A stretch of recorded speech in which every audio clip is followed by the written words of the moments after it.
It's the HoopWise podcast from New England Basketball Journal, a comprehensive look at the basketball landscape in New England, tracking prospects, recruiting, college, and more, with your hosts, Steve Hewitt and Ethan Fuller.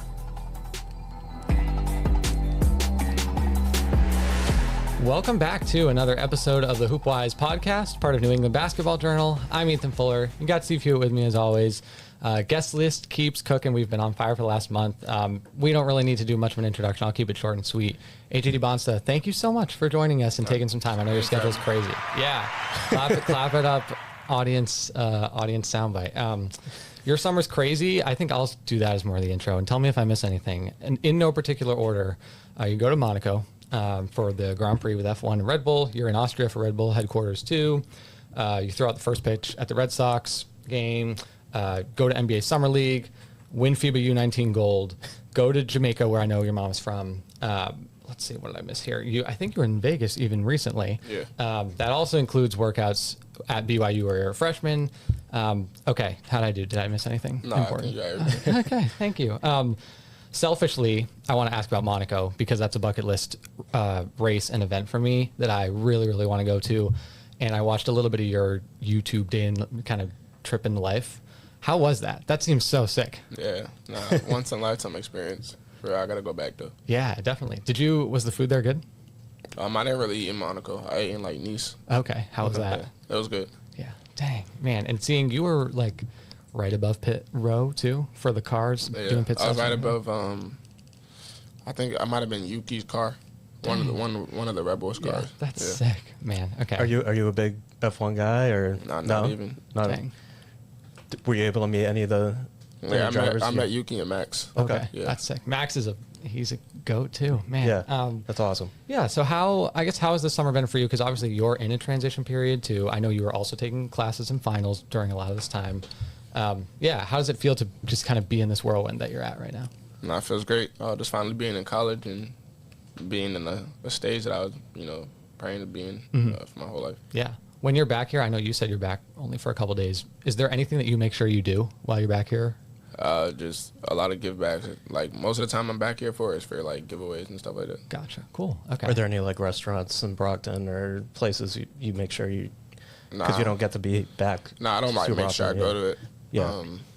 If I have time, I'll hit them up, but I don't like it's not like a priority. Yeah. No, it makes sense. You got so much going on. We want to talk a little bit about BYU. I know you get asked about all the kind of transition all the time. I think some of what I want to ask you about is I know that Kevin Young was such an important figure in kind of your recruiting process and a lot of the draw because of his NBA experience.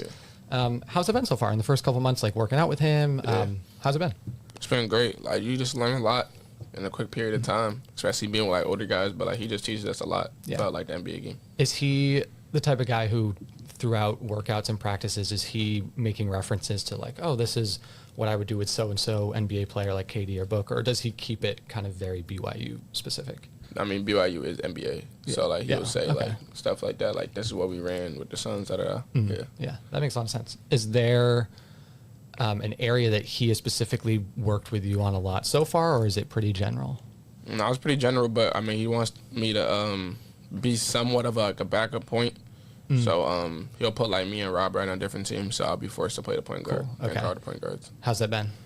It's been fun, been interesting. Yeah, makes sense. When you're working on that guard stuff, like what are some of the topics of like focal points with that in terms of like decision making, reading defenses? Yeah, it's just more so like when you're in that position, you gotta like get teammates shots, being able to handle the pressure and still run the play. Mm-hmm. Yeah. One of the coolest things, I mentioned this to you before we started, but this was almost a year ago now. You were on Paul George's podcast, and you were kind of breaking down some of the different guys you worked out with. Chris Paul was one where you were kind of explaining how when he is reading the defense, he's almost telling, like in pick and rolls, like he's telling the screener what the defense is about to do, and he's like so far ahead of the game mentally.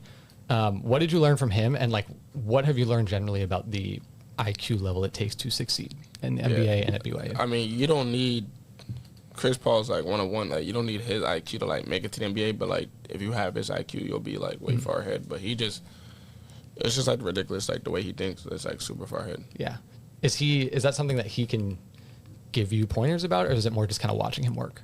Nah, he probably just watches like film all over and over again, and Yeah. he just sees. And he's been being guarded by pretty much the same people for like 20 years.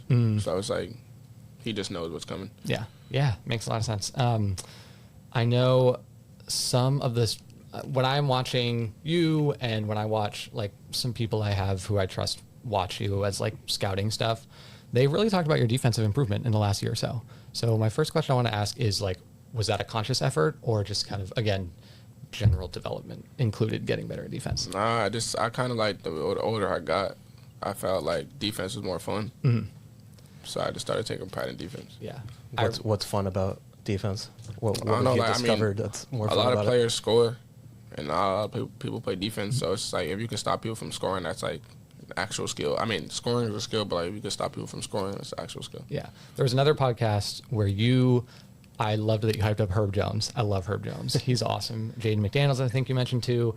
Alex Caruso, who went on to be part of the NBA championship team. What do you watch those guys for on defense? Is it like on-ball stuff? Is it ball screen stuff? Other things as part of defense? It's a little bit of everything. I switched up my lineup a little bit, but it's just mostly seeing how like they get through ball screens, when they read like to get steals, when they jump passing lanes, and like how they use like force and like. Yeah. How much of that is like a strength component too, and like being able to build strength that you can take contact on defense and like guard up and pressure the ball and all that. Yeah, it just makes it harder for everybody. Like I don't think anybody likes pressure. I mean, people might be able to deal with it, but nobody likes it. So. Have you, from the flip side, become better at dealing with pressure? As again, like you're someone who's going to have the ball in your hands a lot. Someone the defenses are going to be focused on a lot. How do you think you've gotten better at handling that? Yeah, I got better at handling pressure. But most of the time, like I'll try to maneuver my way around it. Yeah, that was another thing too. Is like I think Paul George, or you were describing this about Paul George, is that he goes like 1-on-4 in some of his workouts, or like he'll have 4 guys try to defend him, and he has to make reads out of that. That's crazy to me. Yeah. What is it like to watch how different guys approach their individual workout stuff? And did you realize that so many players can take such a different approach to that? Yeah, I mean everybody's a different player, and they play in different schemes with different teams, so you kind of have to. What do you, if you were to kind of design a workout, just, run-of-the-mill daily workout for yourself, what would you want to have in it right now? Just a lot of live stuff. Just a lot of live stuff, like similar to what Paul George and KD and them guys do. Yeah, cool. How much, we were watching some of your podcasts from before, but all you do is consume basketball, it seems like, right? Like how much film do you like watch? Like what does that look like on like a daily or weekly basis for you? I mean, I watch a lot of film. Yeah. Just on anything, like it just depends where I'm at. Like I was watching film earlier today. Just depends. Yeah. They can vary. Like what were you watching today? Today I was watching season makes from a couple of players. Okay. I was watching Des Claude. He's from around this way. Just like his season makes and how he was like getting to certain stuff. That's cool. Who, if you're okay talking about this, because I think what is awesome, again, because you watch so much film, not only are you going to, if things go according to plan, be an important part of the NBA in the future, you're also clearly just like a fan of the game and a hoop guy. So I just wanted to ask you questions about the league right now. Like, who are some underrated guys you really like, who you think deserve more love? Underrated. I feel like Kawhi still to this day is underrated, but I like Brandon Ingram. Andrew Nembhard. I've been like Andrew Nembhard, but I think he's getting the recognition now based off what he did off the championship run. Yeah. Did you enjoy the playoffs? Because I know you're an SGA guy too, and the Pacers are obviously super fun. Like, did you enjoy watching the postseason? Do you think that? I thought, for me as a viewer, the Pacers are really cool because they play so fast, make a lot of good decisions, play pretty good defense, but it's all about like no turnovers, play fast, play fast. Do you think that's where the league is going with a team like them? Yeah. If you're able to slow a team down, it's probably easier, but I think everybody wants to play fast. But yeah, it's fun. This is something I really want to ask you, because I imagine as a Gen Z person, you're fairly online too, and you see a lot of the narratives and talk about the general like state of the NBA and all that sort of stuff. What do you think is the most overblown narrative about the NBA right now? Like what's not true? Yeah, or like something that gets talked up that you really think is not that big of a deal, or is not true.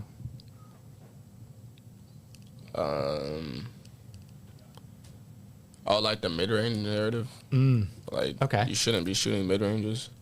I don't think it's like, the NBA is kind of different than like college, but a lot of people don't shoot mid-range because they think it's a bad percentage shot. That's a good one. And so for someone like KD, who I know you are close with and watch a lot of, all of his like mid-post stuff work is so great. Is that an example of like, if you really watched, you see guys like him do it? And Tatum is probably a good one too. Yeah, that's cool.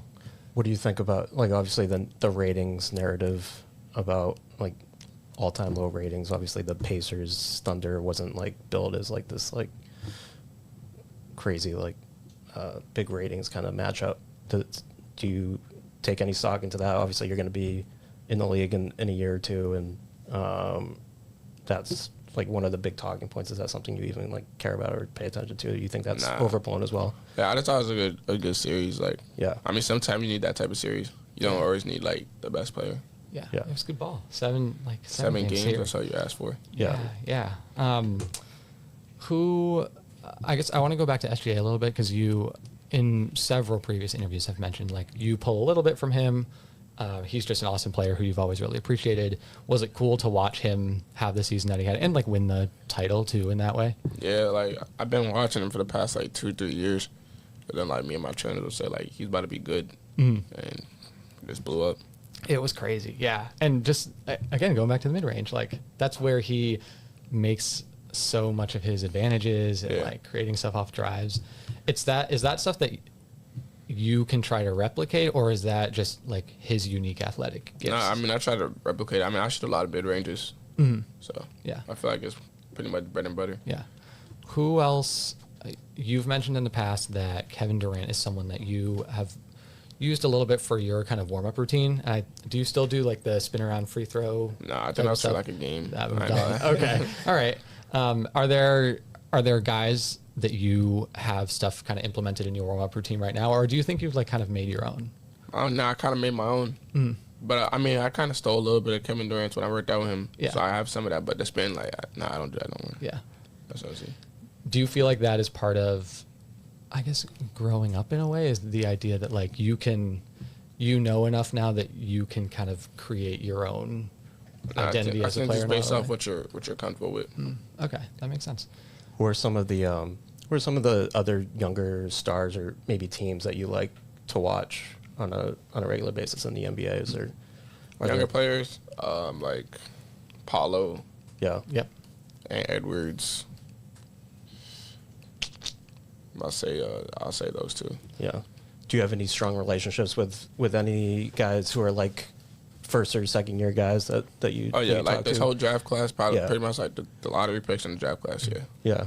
Do you talk to them about just like what it's going to take to? Obviously, you have other people in your corner who are getting you prepared for next year, but do you pick their brain about what it's going to take that first, second year, that jump that it takes? Like what? Yeah, I already have. I already texted them and seen like what the process was like, and they explained it.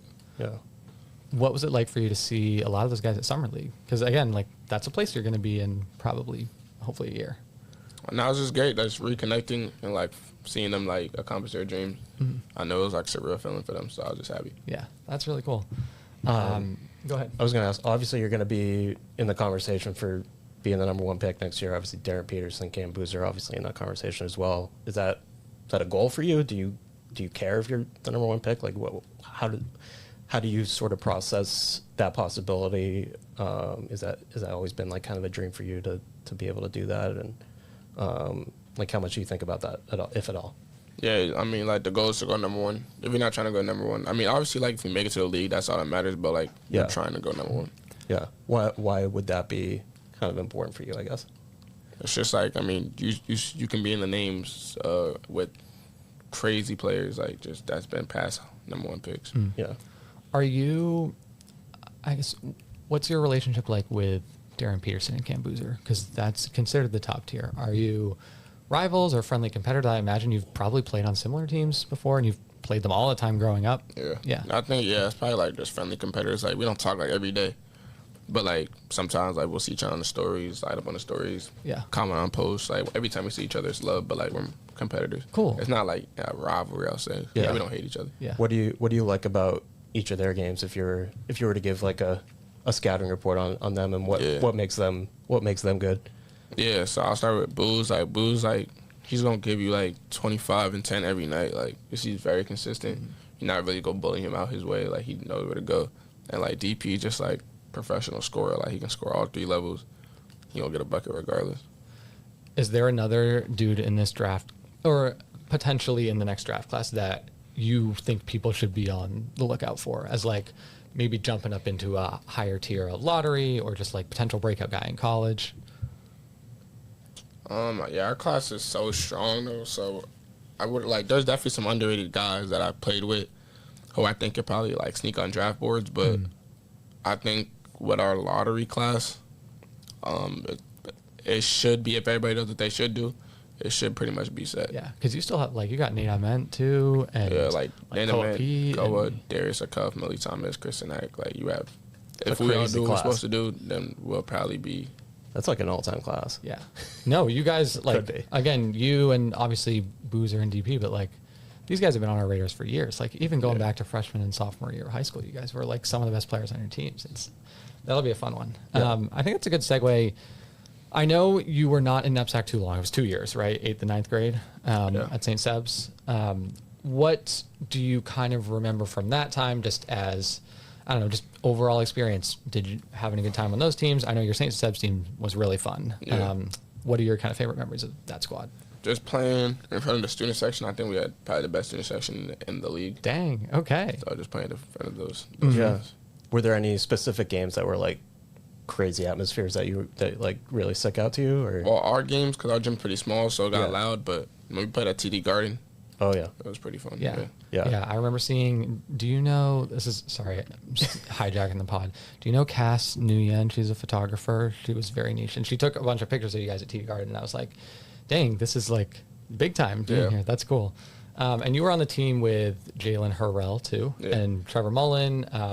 Timmy Bolin. Yep. Are you in touch with any of those guys at all still? I know, again, you were really young at this time. Yeah, I mean, we have like a group chat still. We still interact a little bit. I mean, we might play I talked to Trevor like a month ago or whenever I was at USA camp, because one of his coaches, the Yale coach, was like my coach at the camp. So like I talked to him. Jalen Harrell, we might see him in like the tournament if they make it, or like a tournament like that we mutually playing. So I mean, like I talk to him occasionally, but it's not like everyday thing. Yeah, makes sense. Cool. What were maybe, I don't know how much, what do you remember about like the hardest matchups? Are there any specific players you went up against in NEPSAC that you remember like that was a tough matchup? I mean, we didn't play AAA. Yeah. So now we played like CJ Cox though. Yeah. Purdue, those type of guys at Milton. Are you still in tune at all? Like obviously you're a few years removed, but you're friends with a lot of guys that are still playing in NEPSAC in New England. How much in tune are you with like who the top players are here right now? Like who should people be on their radar in terms of like the top players in New England in your opinion? Yeah. A lot of them went to college, but for the senior class, Alex to go to Lawrence. Yeah. He's solid. Sebs, like I think TJ still at Sebs and Jawan Bennett still at Sebs. So like those type of guys. But I'm not like super into them. Like I've been focusing more on college, but I'll try to tap back into NEPSAC every once in a while. Yeah. No, it makes sense. You've been like everywhere. That was one thing I wanted to do. Is there like a bucket list country that you have not been to that you want to get to? Dubai. Okay. That's Greece. A good one. Italy. Yeah.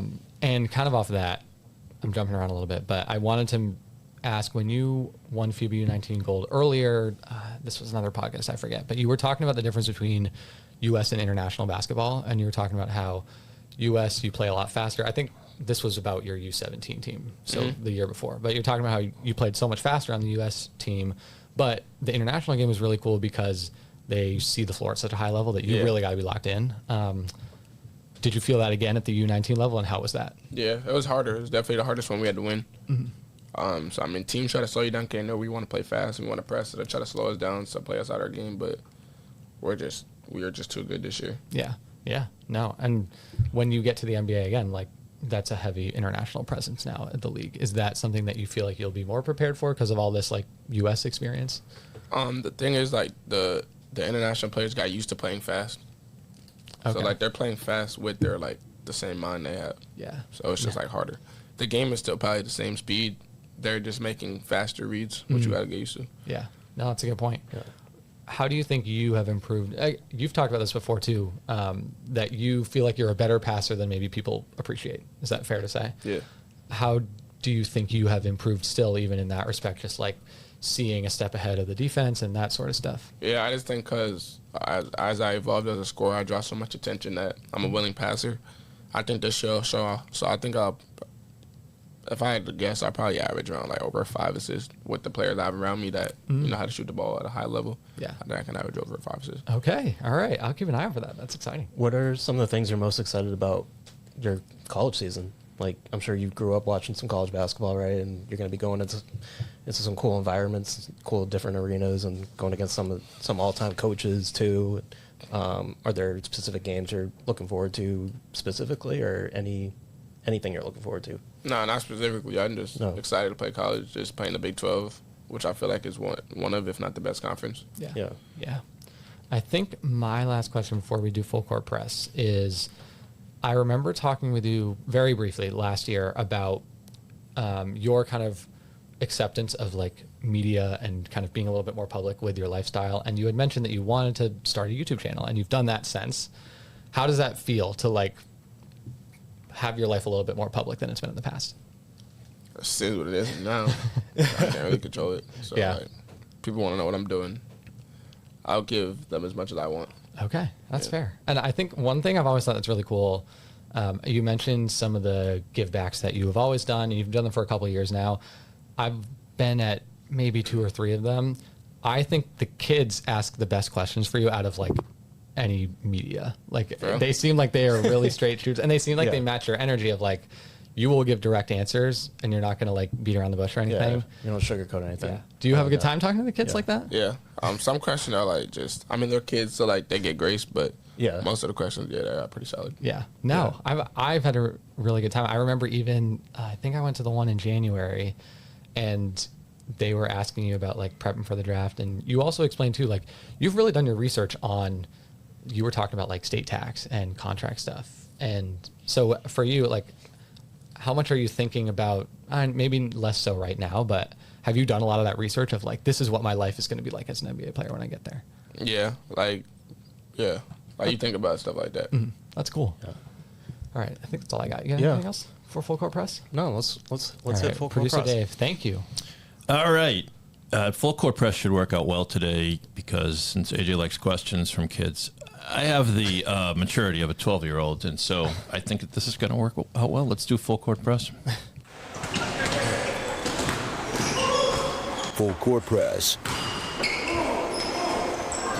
Yes, welcome back to Full Court Press, where producer Dave here lobs 3 questions away of all our panelists. AJ, I don't know if you've ever heard of me, but I did go to Milton Academy, and we beat St. Sebastian's in overtime. Did you tell him this? In 1986. He told me this before. You were there, right? All right. We went 6-12 that season. I think it was the last time that Milton ever beat St. Sebs. Anyway, on to business. First question for Full Court Press. And AJ, we're going to give this to you. What's your first memory of watching a basketball game? So that could be a game on TV, that could be in person. But as a young lad, what's the first game you remember watching? I think it was the Kevin Garnett, like Rondo Celtics era. Nice. I went to a game, Yeah. And what are your memories of that season? We were good. One of the best seasons in NBA history. Did you picture yourself one day saying anything is possible and screaming? Nah. That's not you? No. All right, fair enough. Ethan, let's go to you. Your first memory of watching a basketball game. I think it was I probably have hazy ones. The first real one, honestly, unfortunate for this podcast, was Game 7 of the 2010 Finals when Celtics lost. Thanks for bringing that up. Sorry about that. Yeah. And what do you remember about it? Being sad? Being sad because I don't know. I was 10 and I cried when Bucky Dent hit his home run in 1978. I don't know. I was just so used. I was like, oh, like they got to win. That's what the Boston teams are all doing right now. And so that was really probably the first postseason in general that I watched super seriously as a Boston sports person. And I was like, wait, this isn't how it's supposed to go. Yeah, exactly. Steve. Damn, you guys are making me feel old. I think mine was like 1999 Eastern Conference Finals. when Larry Johnson hit that 4-point play for the Knicks. Oh yeah, nice. I remember watching it like on this super small TV we had in our kitchen, like this 6-inch TV on NBA and NBC, which is coming back. I'm excited about that. I remember going to a lot of Providence College games too, as a kid. So like 2000, like Ryan Gomes era. That was kind of my first introduction to hoops. So please don't tell me you feel old. Okay, my first memory watching the Celtics was John Havlicek, Ernie DiGregorio, and Dave Cowens. 1979. Before Bird got there, they sucked. All right. Question number 2. We'll go in reverse order this time. What's the one moment that sticks out most to you when you saw a player do something that said, "Oh my God, is he even human?" A guy that so either defied gravity or defied sense or defied physics that just made you go, "Oh my God." Steve, we'll start with you. First one that comes to mind is the Vince Carter 2000 dunk contest. That's funny. A lot of people say Vince Carter. Yeah. Which dunk was it? Do you remember? All of them. Yeah. Probably the between the legs because we hadn't really seen that before. Obviously, that's pretty common now. But that was obviously on that stage dunk contest, and that was like I was like 8 years old. So yeah. So you get Vince Carter. Good answer, Ethan. I'm gonna say I could have picked like 5 Anthony Edwards dunks. He had this one against the Raptors that was insane, where he like body bagged a guy. I will also say it's always Anthony Edwards with you. And I'll say I think I've said this probably for 3 different answers on this podcast, but the Kawhi buzzer beater. Okay. Not superhuman, but what the ball did was there's superhuman. no possible way to ever try to do that again. It was crazy. Yeah. You think he did that on purpose? No. Right. No. I practice in the back. Yeah, go ahead, AJ. There's 2. I just seen like a replay of this. It was like, I don't know what year it was. It was like LeBron from like Cavs, Miami to Cavs. And like he was like jumping from the free throw line mid-game and like landing like 5 feet out of bounds. And then the next one is like MVP year, like James Harden. Just like 50 balls after 50 balls. Yeah. His crossover on, was it Wesley Johnson, I think? Yeah. That was disgusting. Yeah. Is James Harden the best player who will never win an NBA title? Or he still got time. You're right. These Clippers, don't sleep on the Clippers. They're pretty good. All right. Final question for, what do we call this again? Full court press. Sorry. All right. AJ, we'll give you this one. Very simple. I've probably asked these guys before this question, but they probably already forgotten what they said. What's the best basketball movie? I'll give you a few nominees, but you can go off the board if you want to. You already got one. Which one? Like Mike. Okay. Mike, good one. Why that one? I think it was, besides Space Jam, I think it was like the first one I watched. I think Space Jam was the first time I watched, but Like Mike's better. Now, have you seen Hoop Dreams? No. Okay. I This recommend yet it. to land. It looks really good. I have not watched it. You haven't seen it either? No, we had this conversation before. Well, we're going to have it again, young man. Hoop Dreams is a documentary about 2 young men who are in, they pick it up when they're in the 8th grade, and they're going on to St. Joseph's in Detroit, the legendary prep school where Isaiah Thomas played. And then you follow their lives for like the next 4 years. They both want to make it to the NBA. Spoiler alert, neither one of them makes it to the NBA. But it's fascinating. So I recommend it. It does look really good. You would identify with it, AJ. I mean, a lot of the stuff and the, your journey, I think, will be reminiscent of this one. All right. Since it's not Hoop Dreams, Ethan. What are you Okay, gonna say I'll this go time? with... Do you want nominees? I can think through. Okay. Hustle's up there. Hustle, that was a good one, more recent. Again, not to like keep bringing Anthony Edwards into this, but really good villain in that. He talks some good trash as an actor. And then people say that he wasn't scripted.